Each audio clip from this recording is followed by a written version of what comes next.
অব্যাহত মাটি মাফিয়া রাজ। অবৈধভাবে মাটি কাটার অভিযোগ।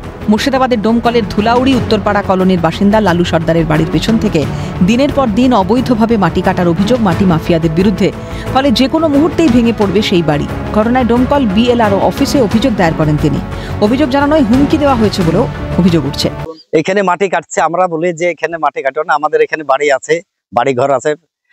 একটা গাছ কাটতে লেগে ওরা মাটি কাটতে লেগে গাছ পড়ে গেছে, ওই গাছ জিসিপি দিয়ে কাটে ওই গাছটা কিন্তু বাড়ির মধ্যে পড়ে গেছে। লালু সর্দারের বাড়িতে কিন্তু হুমকি দিয়ে গিয়েছে ওরা, যে কে গেল অবজেকশন করতে, এই পর্যন্ত হুমকি পর্যন্ত দিছে। দেখবো কাটছে, সেটা হচ্ছে পিয়ারুল একটা, সুদেব বিশ্বাস একটা, আর গৌরচন্দ্র মন্ডল একটা, সরজিৎ বিশ্বাস একটা।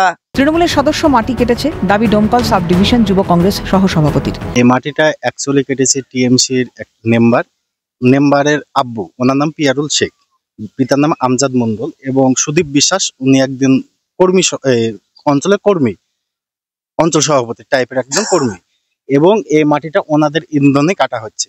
এই ঘটনার সঙ্গে তৃণমূলের কেউ জড়িত নয় দাবি ডোমকল ব্লক তৃণমূল সভাপতি হাজিকুল ইসলামের।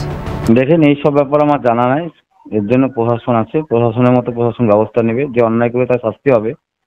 এখানে আমাদের কেউ যুক্ত নেই। ওরা তো অনেকেই অভিযোগ করে, মিথ্যা অভিযোগ তো অনেকেই করে, সবসময় তো বলে যাচ্ছে মিথ্যা, প্রমাণ হবে, তার জন্য প্রশাসন আছে, তো প্রশাসন দেখছে ব্যাপারটা। সুর চড়িয়েছেন মুর্শিদাবাদ জেলা বিজেপি প্রেসিডেন্ট সৌমেন মন্ডল।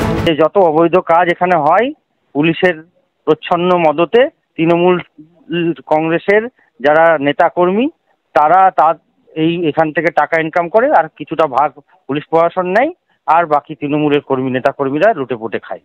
মুর্শিদাবাদ জুড়ে দাপট বাড়ছে মাটি মাফিয়াদের, যার মাসুল গুনতে হচ্ছে সাধারণ খেটে খাওয়া মানুষদের। কবে থামবে এই মাফিয়া রাজ? মুর্শিদাবাদ থেকে ইকবাল হোসেনের রিপোর্ট, ক্যালকাটা নিউজ।